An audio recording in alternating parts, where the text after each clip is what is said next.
It's rare that any restaurant or hospitality concept gets people in several times a day. You might go out to dinner once or twice a week, maybe twice a month. Everyone has their favorites that they're loyal to, but this particular brand, fantastic name, fantastic branding. This is a crash course in finding and staying relevant. This brand has a multi-generational audience that loves and appreciates the brand. You're going to learn a lot today. My guest, Scott Snyder, and the brand is Badass Coffee of Hawaii. You're not going to want to miss this. If you like what you're hearing, please leave us a review on your favorite podcast player. It'll help other managers, owners, hospitality professionals find us. And if you have an idea for an upcoming episode or a topic that you'd like us to cover, reach out to me. Or if you have any business challenges, reach out. Roger, R-O-G-E-R, at restaurantrockstars.com. I love talking shop with operators. So stay tuned, and here we go. Welcome back to the Restaurant Rockstars podcast. So glad you're with us. And Scott, welcome to the show today. How are you? Very good. Thanks for having me. Scott, why the coffee business? Wow. Another category in the restaurant space that is it's the ultimate habit category, right?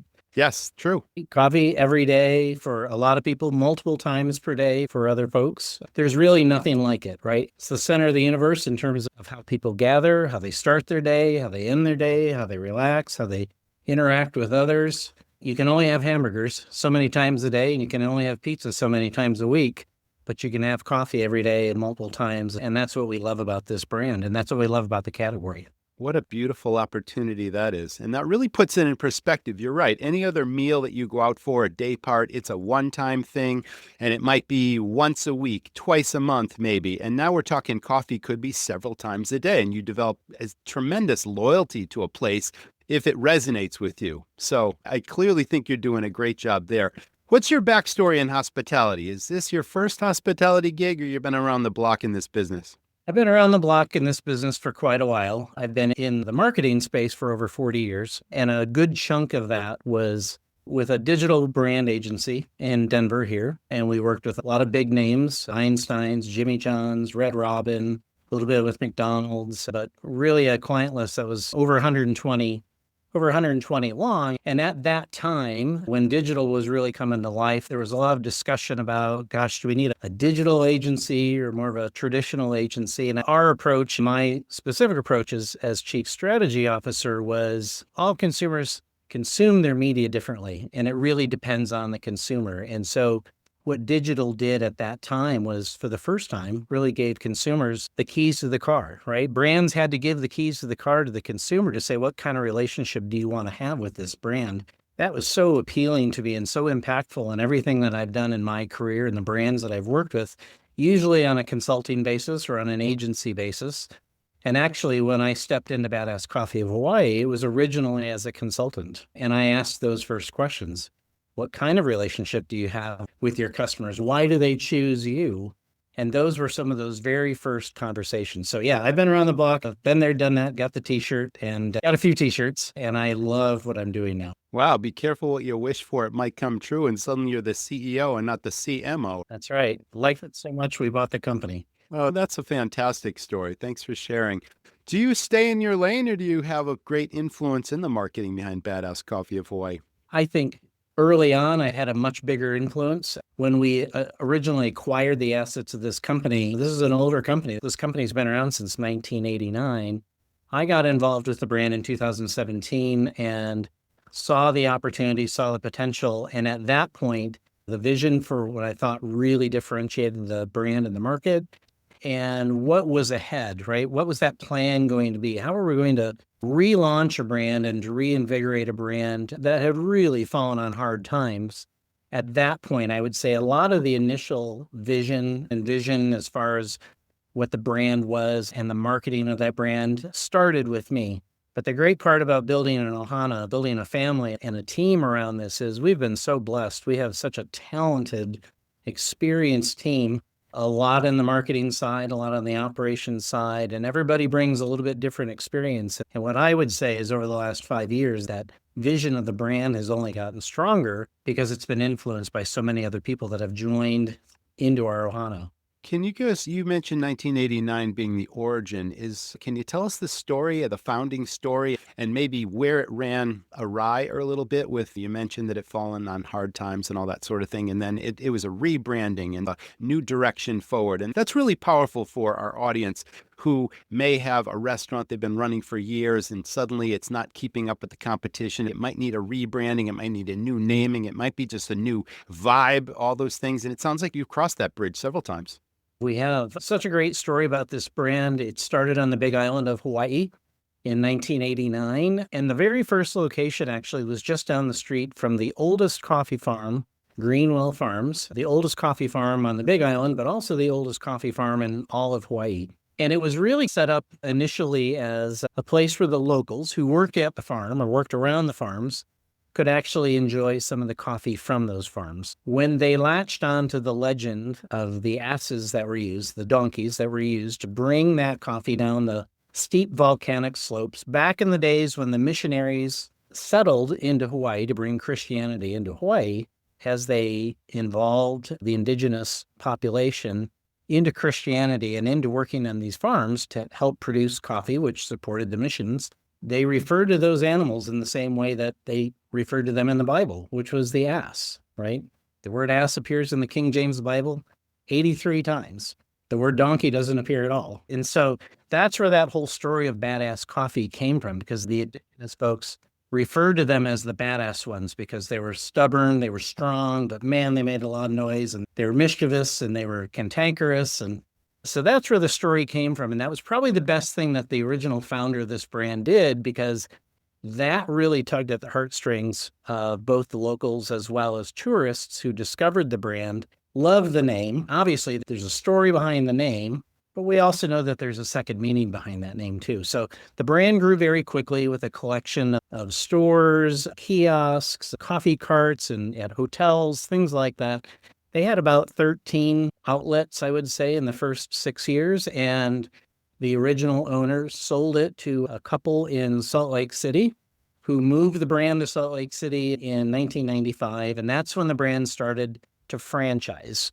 That's also where the brand kind of took a turn. It was less of a local brand at that point and was really positioned to be more of what you would call a traditional coffee shop, but with a very strong Hawaiian theme, almost an entertainment look at Hawaii, the way that we would think of Hawaii and Hawaii Five-0, not in an authentic sense, right? And so the brand, because of the name and because of that angle, did do very well at first, but didn't really have the infrastructure, the people, process, systems, technology, innovation, or experience from the management team in running a national franchise organization. So when 2008, the stock market crash hit, this brand was hit very hard. And from 2008 until the time that I was brought in 2017, they had not opened a new location, they had not sold a new franchise, and they had closed more than half of their stores. So when I got to the brand, what it did have was a great name,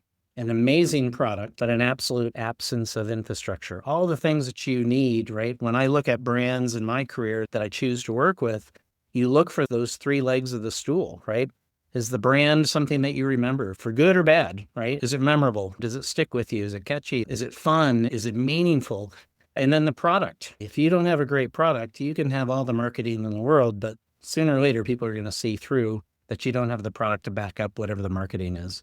And then the sustainability part becomes that infrastructure. So when I looked at this brand and when I came in to work with it, the other thing that it had was some very loyal, honest, hardworking franchisees that had stuck with the brand for years. And despite the lack of support from the franchise organization, they were doing whatever they needed to do to survive. And that was really cool. So many opportunities and a good group to start to work with. Although they were hurting, they were definitely hurting, but that's what we started with. And that's really where the kind of the lights went on and said, boy, there's a lot you could do here. Got a great brand, got a great product.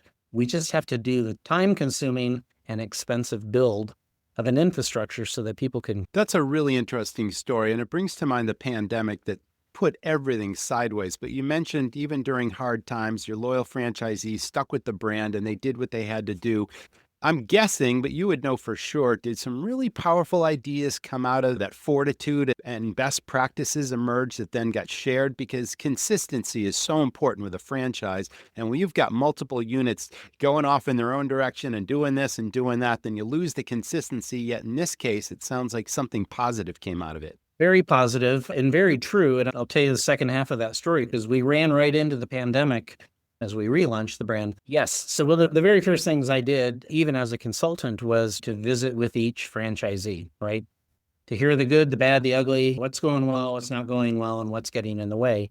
What I was surprised to learn at that point was that the franchisees weren't really encouraged to interact with one another. So that was one of the first things that I addressed. We started having franchise-wide calls where some of those ideas that you just mentioned and some of those challenges, things that they need to overcome, really basic, right? Really basic problem solving, but encouraging that communication, exchanging information and problem solving. But more than anything, while we've been driving the car while we've been building it for the last 5 years. Okay, that's interesting analogy. Yep. And in those first 2 years, when we're starting from absolute square zero, building that infrastructure and putting those pieces in place, a lot of it relied on trust. So I had a group of franchisees that were very hardworking, had been somewhat mistreated for a while. I had to earn their trust, and the team had to earn their trust. So when you're starting from scratch and you have no infrastructure, everything becomes a priority. What do you tackle first? And for us, we're going to always choose those things that benefit the franchisee first. Why? Because if we can demonstrate to them that these little things that we're doing one by one have a positive impact on their bottom line, drive more customers in the door, get a greater opportunity for them to expand their business and do better, they're going to want more of that, right? So when you've got, how do you prioritize the priorities? We always prioritize by those things that would impact the franchisees first. So Excellent. That's how we did that. We acquired the assets of the brand in 2019, put our plan together, launched the new brand name, the new logo, the new packaging, the new store design, the vision. We'd shared all that with the franchisees, but launched it to the world. Don't ever do this. On Friday the 13th, Oh, no kidding. March 13th, 2020. By the following week, the entire world had shut down. Oh, yeah. Wow. Timing being what it is. Unbelievable. This is, yeah, you're still here. You're obviously thriving. You've got like 30 plus stores across the country, pretty diverse. Let's talk about brand building a little bit, because if we were to go back in time 40 years ago when I was in college and taking my first marketing class, it was all about the 4 Ps: product, price, place, and promotion. And maybe there's some relevance to that. Now you believe in the 3 Ms. Tell us about the 3 Ms and how that's the key to a powerful brand. I'd say, I think the brand always comes down to, my personal philosophy has been that your brand needs to be, as I said, the brand itself, the product, and then the infrastructure to be successful. But on a relationship with the consumer, I think we've learned so much over the last 40 years in terms of how marketing has changed. We're not pushing marketing anymore. Now we're engaging, right? The consumer is a part of that brand. That consumer is directing where that brand goes. And, now more than ever, creating relationships, meaningful relationships to where they don't feel like they're being marketed to, but where they feel like you're speaking their language, right? They choose you. And if they choose you, they convert from customer to loyalist to advocate, right? And at that point, that becomes your internal marketing engine. The biggest thing that we are focused on right now is we are absolutely an experiential brand, right? If in all the years that I would work with different brands over the years, we would look at what that brand strategy was going to be. We'd try to find what's your sweet spot in terms of your customer, right? And once we identified what that sweet spot was, then we'd say, all right, where do we want to go from there? Do we want to go up to a more affluent buyer, which means a premium and a luxury and a this and a that? We might not sell as many, but we'll make more. We're going to go for a volume approach where we're just going to push, discount, whatever that is. But what is that one unique and ownable truth that you can say about your brand that you're going to latch everything onto? So you look for that one unique and ownable truth. You've got to have that in order to compete. When I looked at this brand, what was so exciting was this brand has unique and ownable truths in spades. I've never seen a brand with so many points of differentiation that are truly unique. And so when I looked at do I really want to get into the coffee space? It's probably one of the most competitive spaces, No right? question. Oh my gosh, what am I doing, right? And this brand is just loaded with those points of differentiation. Give us a couple of those points, if you would. And because setting yourself apart from the competition is really critical. But before that, we were talking about reaching that Generation Z that's so hard to reach, and it's about experiences and engagement. And all that gets wrapped up into something called relevance. How do you create relevance and stay relevant without, and people are aging out. So is that your primary target market? Your restaurant team is the foundation of your business and most important asset. I know from experience that a happy team is a productive team that deliver great guest service experiences. Morale is the key. Check out myemployees.com/hospitality. My Employees offers impactful, consistent, and most of all, appreciated recognition programs that boost morale, reduce turnover, and drive guest satisfaction. My Employees is the industry benchmark, helping thousands of hospitality leaders build winning teams.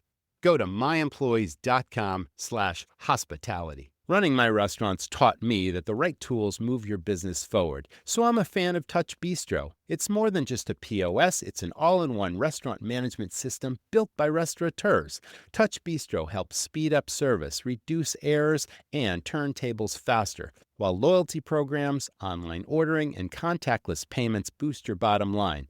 Plus, real-time analytics, inventory tracking, and staff scheduling are game changers. Want to learn more? Reach out to my friend Becky at BTARTICK@touchbistro.com or give her a call at 647-360-3994. She'll give you the full scoop and take great care of you. This is also one of the most unique brands I've ever worked with as well, in the fact that, and I no disrespect to anyone with a medical condition, but it's almost bipolar, right? Most brands have a single sweet spot. When I came to this brand, what I found was that it had sweet spots at both ends of the spectrum. On one end, you had the customers that you said are aging out, who know this brand, who've known this brand for a long time, who know it for 100% premium Hawaiian coffees, premium price, premium product, not like a fine wine buyer, right?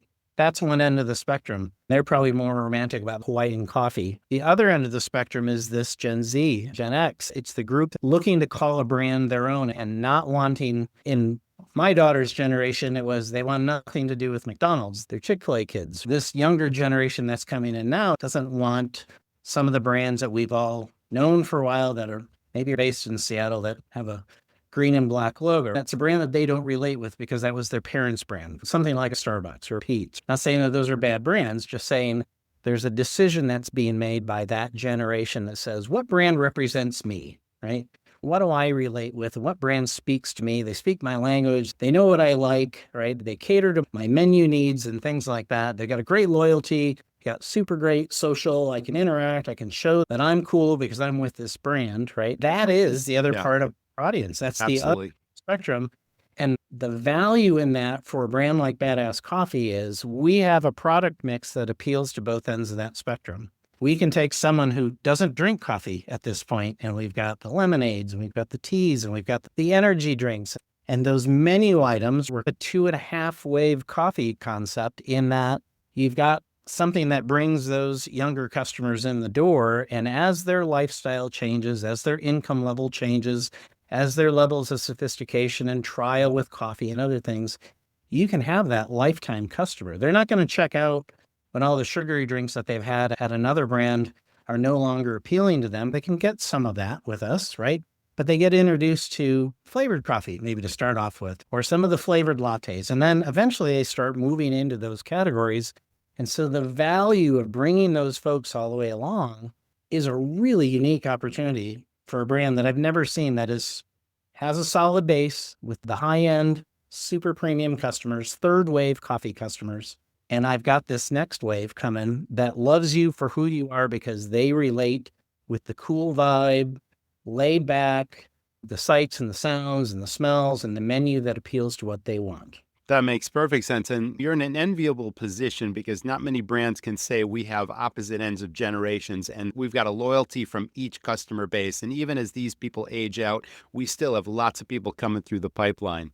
So you're hitting a lot of bases there. That really brought that concept to life for sure. Now, the vibe and the heritage of Hawaii, only to a point. Like I can walk into a store in the Midwest, perhaps, and I'm still going to get greeted with an aloha, but it's not over the top and it's not so much about heritage and the culture. It's more about people's ideas of what a vacation to Hawaii would be like. Is that kind of the vibe? I think you think of Hawaii. Hawaii is our providence, right? It's our gift and it's our approach to life. And providence is all about your roots and being authentic to those roots. And our roots for Hawaii, it evokes emotion. What I like to say, and what's really different from the way that the brand is presented now versus how it was presented in the first 30 years, was we were intentional in the design of the stores, not to be so over the top, like someone went into Walt Disney's It's a Small World After All and threw a picture. We didn't want that. We wanted something that if you've been to Hawaii, and you told me the story earlier about going to the Big Island, what you would see are some subtle cues that you would say, this feels familiar to me. This feels comfortable to me. This is what I love about Hawaii. But if you've never been to Hawaii, we want that store to be what you imagine it to be, right? Okay. Yes.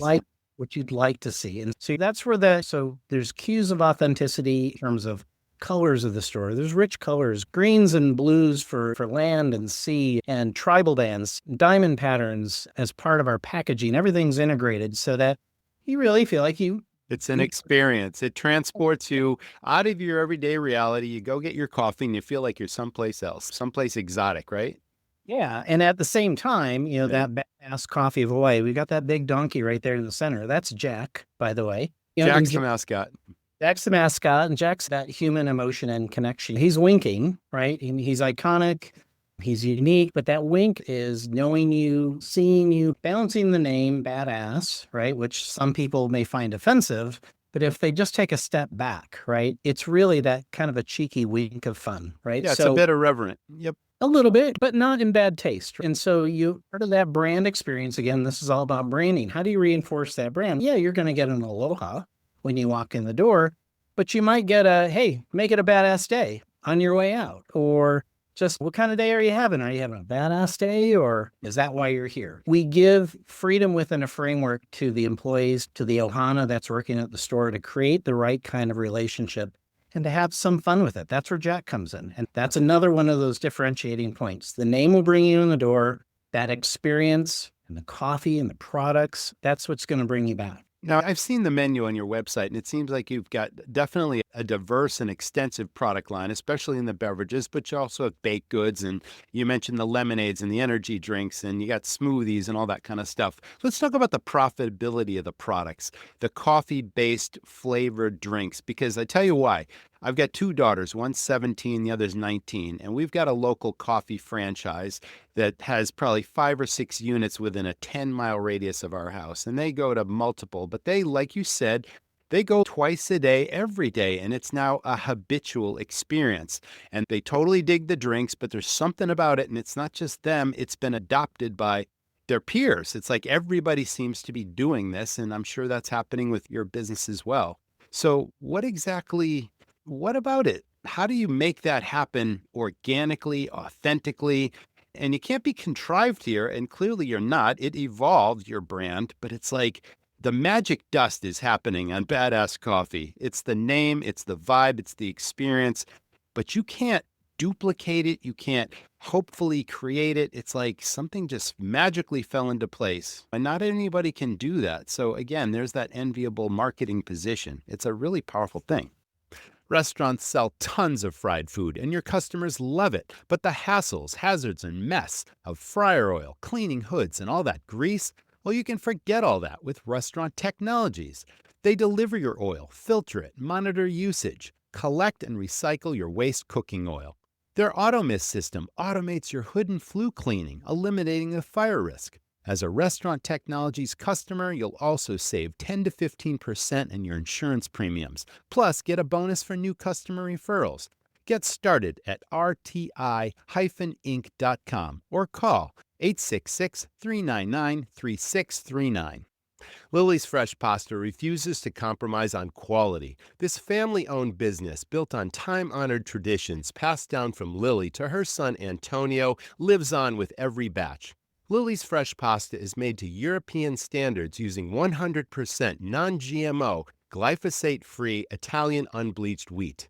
Lily's is served in the finest restaurants in America. I've had Lily's fresh pasta many times, and I can tell you it's always molto buono.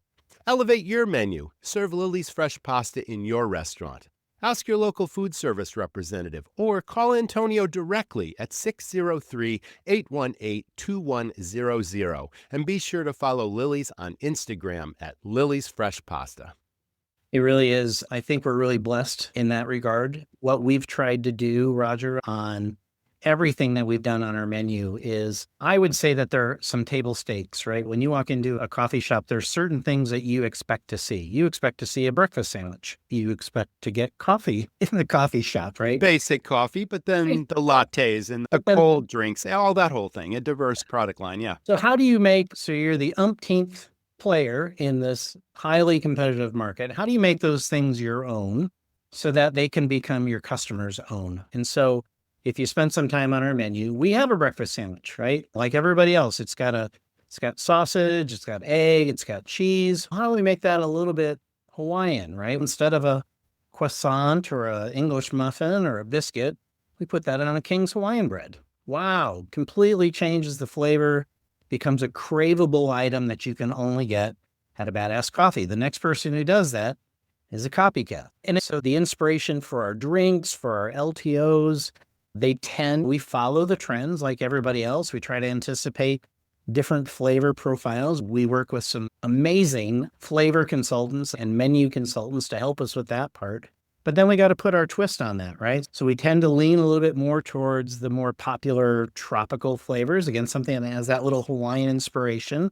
Maybe the naming around it is we're leveraging social and we're leveraging our audiences to help us. We're leveraging our baristas to tell us what people are asking for. And we have drink competitions where they're creating based on what they have available to them.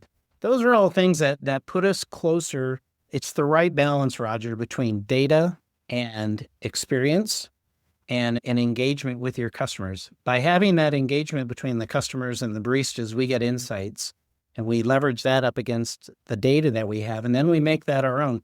We have a sandwich in our menu called the Badass one that this sounds a little weird, but when we started creating our menu, I said, you know what? Hawaii is the #1 consumer of Spam per capita in the United States. I remember hearing that. Spam is still a thing.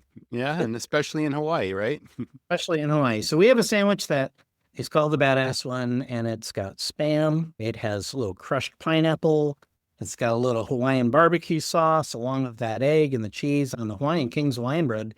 That's an amazing sandwich. And in blind taste tests, that's the #1 sandwich that's chosen, and it's one of our best sellers in the stores. Nobody else has anything like that. So you become the first person in your friend group to say, oh my gosh, have you been to Badass Coffee? Have you tried their new Badass one or their new LTO, right? That's the kind of thing that endears you with your customers because they feel like they had a hand in that to a degree. And you've been able to strike a balance between variety and profitability and not lose anything in the process. I bring this up because one of the things I specialize in is designing menus and consulting with clients for profitability, not just variety and appeal to the customer. And a lot of restaurants that I've worked with have this huge profit difference in every menu category. And lower profit items have a tendency to take profit away or sales away from more profitable items that they wish they're selling. They're filling seats. Their bank account isn't growing because that's a real, like I said, a balance. I worked with a client that had multiple pizzerias and the product mix was way too extensive and 90% of the pizzas were more popular sellers than their more profitable pizzas. And they're selling tens of thousands of these pizzas across multiple stores and they're losing tremendous potential profit in the process. Have you dialed that in really? Because I think that's a science unto when you've got a variety of drinks, you got a variety of food items, but you want everything to contribute a similar profit as possible. So you're moving all the merchandise. You don't have a waste or a spoilage problem, and everything is popular and you got plenty of a variety. And that's hard to achieve. It's super hard to achieve. And thanks for bringing that up. Yes, we do focus on that a lot. I wouldn't say the strategy, just based on the nature of products, right? A drip coffee is going to have a much higher profit opportunity than a food item or a blended drink. So I would say that we would say buckets, right? So we've got our liquid on lips, right? So our coffee products, our drip products, our blended products, and then our food items. And so within those three buckets, I would say there are standards and expectations for profitability within each of those. We know historically across our stores, and we're also looking at what national trends are in terms of consumption of drip products has been on the decline for quite some time in favor of more blended drinks, more the drinks that you said your daughter likes so much. So we're aware of that, right? And part of our business model revolves around that balance, not only of kind of these three different buckets of profitability, but the percentage that they contribute to that. And in our stores, which are another point of difference, again, one of the many for this brand is Can't have too many points of difference. merchandise is the Thank you. I was going to ask that next. branded merchandise, retail beans, the coffee beans, the hats, the mugs, t-shirts, the coffee gear. Everybody wants to walk around and say that they're a badass. And so that as a category, which is another profitability, different profit level, right? For sure. So that is a completely different and separate revenue contributor nationally. And I don't remember the source, but the most recent source that I saw said most coffee shops sell between 1% and 3% of their revenue comes from the sale of merchandise. And for most of those, it's retail beans and maybe a couple coffee cups, right? The average travel mugs, that sort of thing. Yeah, the average badass coffee store, 15% of its revenue on average is from that merchandise wall. And in our highest performing stores, which are generally in more tourist locations or beach vacation locations, that can be as high as 35%. That's significantly high. While the profitability margin might not be as high as, say, drip coffee, the operation expense in terms of labor is very low. It takes you 20 minutes to ring up a $50 sweatshirt. Takes you 4.5 minutes to expertly prepare that beautiful latte that you're going to get. An additional sale, because who's walking into the store? Most of the people that walk into the store that buy merchandise are buying a drink or buying a sandwich or buying something. And then it's either an impulse thing or they like what they see. It's branded. It's cool. It makes a statement about who they are. And yeah, they support the brand. And then it's just an additional profit center. That's tremendous. And there again, that's what we talked about earlier. That's that conversion point to where someone who walked in as a customer walked out as an advocate and they didn't even know it because they wore the hat. The power of the influencers. And yeah, people are paying you to wear your stuff around. And let's talk about the coffee now, the retail beans. Like most people obviously think of coffee as being South American. Are you on a one-man, one-company mission to make the world aware of Hawaiian coffee? Because I wouldn't traditionally think of it. But you produce some pretty amazing coffees, and I understand the product is tremendous, and I'm sure it is. And I'm a big coffee drinker, but it's like the world market for coffee is huge. And then you're the 50th state selling coffee. So where's the strategy there? Are you doing online sales of coffee as well? Is that part of the strategy? It is. We do have an online store and online subscriptions, and that's a complementary part of our business model here. Actually, we also provide the fulfillment distribution of all the proprietary items here in Denver for all the franchise locations across the country. We do have an online store because we only have about 40 locations right now. By the end of the year, we should have close to 50, 55 locations, but that's a lot of green space in between. So again, back to branding, how do you establish this brand? The intentional strategy was to build the brand by relating with the consumer and engaging, making a connection with them. And we did that through social. And at some point you go from, this is really great, I'm the first in my area to know and be talking about badass coffee, to, I really want to try some of the coffee. And clearly I need to send you some. Matt. Then you have that coffee, then it's, where can I buy it? I don't have a store near me, so we buy it online. That is all part of a very intentional strategy to build awareness, into advocacy, into becoming a consumer, into becoming an advocate of sharing that consumer opportunity. But it also becomes a great way for cultivating franchise sales, because someone says, man, I've got experience in the restaurant industry. I've run this other brand of a sandwich shop and kind of want to stay in my area. And I love this coffee. And this is everybody that I've showed this to loves this coffee. There's no shops near me. Hey, do you have a franchise that's available in my area? So that's that part of it. But I think where we were headed with this, the coffee, Hawaiian coffee is so unique, right? In full transparency, it is not 100% of all the coffee sales we do. We specialize in Hawaiian coffee. Nobody represents the state of Hawaii and the Hawaiian agricultural efforts of coffee like Badass Coffee. If you go to maybe a third wave coffee shop, a high-end coffee shop, they may be featuring one Kona coffee or maybe some specialty Maui red coffee or something like that. Our entire top 3 shelves are full of 100% Hawaiian coffees, 100% Hawaiian blends, and Hawaiian blends with other international coffees. We also have coffees that have no Hawaiian in them. And that's part of that economic model as well, Roger. You've got to be able to compete with the rest of your competition. One of our differentiators is that no one has Hawaiian coffee like we do. No one can talk about Hawaiian coffee in an authentic way like Badass Coffee. And there's a lot to try. There's a lot to explore. So that differentiates us. And yet at the same time, other products that put us right there in the sweet spot with what everyone else is selling, point is we buy higher quality. We still roast like a craft roaster. And so we produce a better quality product for a comparable price on a product that has no Hawaiian in it whatsoever. So we like to say that we're all about sharing, educating, and creating enthusiasts for American-grown, 100% Hawaiian coffees. It's a very interesting market, right? This isn't like Colombia or Brazil where there's millions and millions of acres, and we're a first world country, and these are being produced in small farms. It's part of why it's so expensive. It's a very expensive crop to grow, but it has such an amazing flavor difference. And when we use those Hawaiian coffee blending with other international coffees, it creates some unique profiles that nobody else can match. Besides the name Badass Coffee Company, the products are all named really creatively and capture the imagination of your target consumer. And I always thought that was a smart thing to do. When I had restaurants, everything had a funky name that people wanted to know more about, and there was a description of the item. But in some cases, the name sells the product. And I think you're having success with that as well. We have, and that kind of goes a little bit earlier to what we were talking about on the menu, but you're right, on the coffee products as well. One of our blends is Pele's blend. Pele was the soccer star? God of Fire, right? Not that one. God of Fire, volcanoes. So a lot of, we try not to get too far to where it's pronounced. When I came to the brand, they had really leaned into that.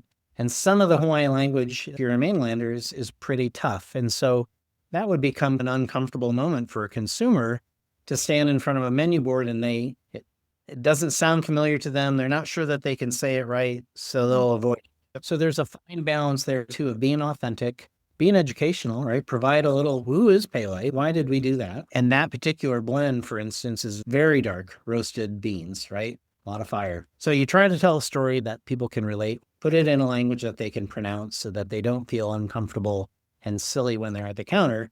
And if we sense that's where the aloha spirit comes in, that's where that wink of fun comes in, and you can have some fun with them without making them feel silly because they're not sure what that is. I heard you say the word ohana earlier. Does that mean family? Because it's also the name of your loyalty program. Ohana is Hawaiian for family. Boy, if you get time to spend in Hawaii, you look around. There's 2 words that we use a lot. It's a very big part of our culture, a very big part of our brand. And those are ohana and aloha. Aloha is all that is good, right? That giving spirit, being kind, being empathetic, being generous, right? All the things that you would do on an individual basis, but also in your community. And as our stores are all franchise owned, one of our criteria for who we select as a franchisee is really based on their ability and on their history of being involved in their community, being involved with things that matter. Because when a new store opens, it's the joy of franchising, right? If we wanted to build corporate stores everywhere, we could do that, but there's no connection to the community. Franchises are built so that you've got a model that you can execute, but the secret sauce in any franchise business is the franchisee, right? They are the secret sauce. They're the ones that have the relationships in the community that people want to support that person, right? And when they do, guess what? They become part of our ohana. They become part of our badass family, our badass ohana in your hometown. That franchisee is already part of a greater ohana of franchisees. And we're just fortunate at the home office to be the ones who brought those folks into our ohana. So we use that word a lot. We use it in a genuine way. We treat each other like family. I come from a pretty big family myself. And while there's some folks that you may get along with better than others, at the end of the day, I know that my family has my back. and they know that I have their back. And that's really the culture of transparency and open communication and feedback. And we got to listen. You got 2 ears and 1 mouth. Use them proportionately. Listen to the franchisees. Franchisees, listen to your customers. Let's get that out. Let's talk about it. Let's see what we can do to innovate. That's a beautiful thing. Scott, you've been a great guest on the podcast, and we so appreciate your expertise, your advice. And wow, what a crash course in marketing and branding and resonating with being authentic at the same time. And again, that's a balance too. Thank you so much. Well, mahalo, Roger. Make it a badass day. And thank you to our audience for tuning in. That was the Restaurant Rockstars podcast. Can't wait to see you in the next episode. Stay tuned, stay well, and we'll see you then. Listen, what would it feel like to lower your operating costs, double your sales, lower staff turnover, create raving fans, and design a menu that literally prints money? Our online restaurant training system will teach you and your staff to rock your restaurant and transform your business. Head on over to restaurantrockstars.com. It'll take you less than 5 minutes to get started. You've got this.